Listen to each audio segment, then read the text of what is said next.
श्री कृष्ण कहते हैं, क्या हम अपने मन में आ रहे गंदे और अश्लील विचारों को रोक सकते हैं? आज के दौर में खुद को गंदे विचारों से बचाना बहुत बड़ी बात है। चारों तरफ सोशल मीडिया का कारण अश्लील और गंदे विचारों की भरमार है। इन विचारों का शिकार हर कोई होता है और अवचेतन मन ऐसे विचारों को तुरंत ग्रहण करता है। क्या अपने दिमाग को इस प्रदूषण से बचाया जा सकता है? इस सवाल का जवाब पाने के लिए आइए आपको एक कहानी सुनाते हैं। बात बहुत पुरानी है। स्वर्ग के राजा देवराज इंद्र ने 3 महर्षियों को अपने धाम में आमंत्रित किया। उनके बारे में कहा जाता है कि यह ऐसे संत है जो तमाम भ्रमों से पूरी तरह मुक्त है। दरअसल देवराज इंद्र इन ऋषियों के कारण डर गए थे। उन्हें लगा कि यह तपस्वी संत यदि पूर्ण सिद्ध हो गए तो उनका सिंहासन जाना तय है। अब इंद्र देवता तो इंद्र देवता ठहरे। उन्होंने स्वर्ग की सबसे खूबसूरत अप्सरा उर्वशी के साथ मिलकर स्त्रियों को माया के वशीभूत करने की योजना बनाई। इन महर्षियों को स्वर्ग में बुलाया गया। ऋषि स्वर्ग पहुंचे तो देवराज ने उनकी खूब आवभगत की, उन्हें आदर पूर्वक बैठाया। इंद्र की सभा में अप्सराओं का नृत्य प्रारंभ हुआ। अप्सराओं का यह नृत्य इतना मनमोहक था कि देवराज इंद्र भी मोहित हो रहे थे, क्योंकि अप्सराएं आज कुछ अलग ही रंग में थी। अप्सराओं ने सुंदरता की सारी सीमाएं लांघ दी थी। समय निकला और बाकी अप्सराएं नृत्य के मंच से अलग होती गई। अब स्टेज पर सिर्फ उर्वशी ही नाच रही थी। उर्वशी ने अपने सौंदर्य का जाल फैलाना शुरू किया। वह एक एक करके अपने वस्त्र निकालती जा रही थी। तभी एक ऋषि विचलित होकर बोले, कृपया यह सब बंद कर दे, यह अश्लीलता है। दूसरे ऋषि ने कहा, आप यह क्या कर रहे हैं? नृत्य बंद नहीं होगा। उर्वशी जो कर रही है उसे करने दे।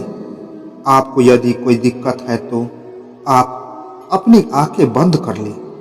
ऋषि ने आंखें बंद कर ली, लेकिन बंद आंखों में भी उन्हें उर्वशी ही उर्वशी दिखाई दे रही थी। जो उर्वशी उन्हें बंद आंखों से दिखाई दे रही थी वो और ज्यादा खूबसूरत थी। इस उर्वशी के तन पर एक भी कपड़ा ना दिखाई देता था। ऋषि बहुत दुविधा में फंसे।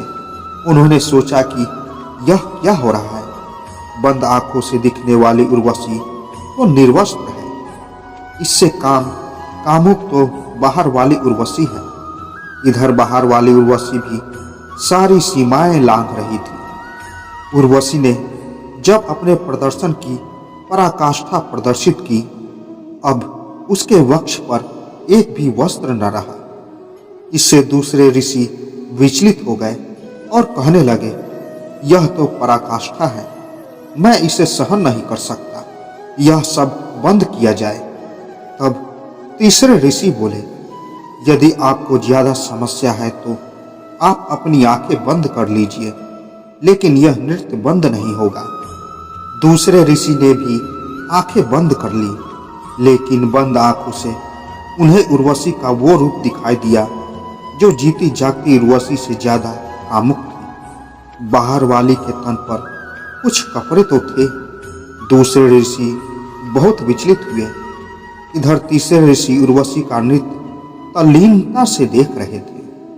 पिता के वीर और माता के गर्भ के बिना जन्मे पौराणिक पात्रों की उर्वशी ने अब सारी सीमाएं लांघ दी और अब उनके कपड़ों अंगों पर कोई कपड़ा नहीं था।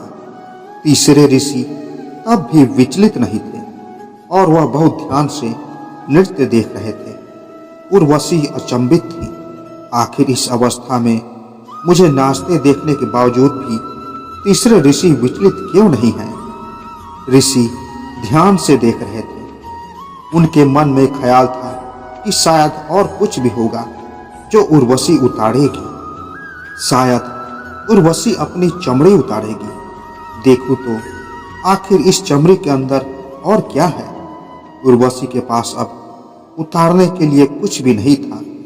वह हैरत में थे कि इस अवस्था में भी वह ऋषि को विजित नहीं कर पाई। दुनिया में पहला ऐसा व्यक्ति देखा जो इस अवस्था में देखकर भी शांत और सहज है। वह ऋषि के सामने नतमस्तक हो गई। गंदगी दृश्य में नहीं बल्कि हमारी आंखों के पीछे मौजूद हमारी अंतर्दृष्टि में होती है।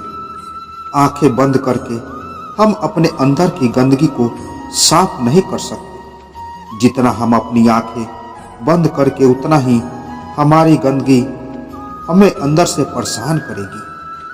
आप अपने आप को शुद्ध सात्विक कहते हैं, लेकिन बाहर तास्मिकता देखकर आपकी सात्विकता को साफ सूंघ जाता है। खुद को सकारात्मक कहते हैं, लेकिन बाहर की नकारात्मकता को आप हिला देती है। यकीन मानिए, यदि आपको बाहर की नकारात्मकता अश्लीलता से सहजता होती है तो यह असहजता आपके अंदर की गंदगी का कारण है। जब तक आप अपने अंदर की गंदगी को बाहर नहीं निकालेंगे, जब तक आप अपने अंदर के डर और अश्लीलता को बाहर नहीं निकालेंगे, तब तक आपको बाहर के दृश्य विचलित करते रहेंगे।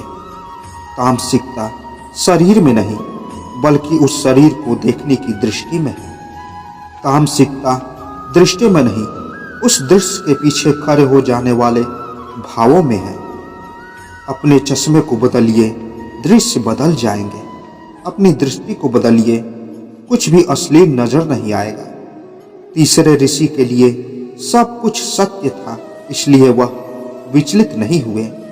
जो डगमगा गए वह ऋषि अब भी स्थूल संसार में भटक रहे थे। तो दोस्तों, आशा करता हूँ ये वीडियो आपको पसंद आई होगी। तो मिलते हैं एक और नए वीडियो के साथ। तब तक के लिए जय श्री कृष्ण।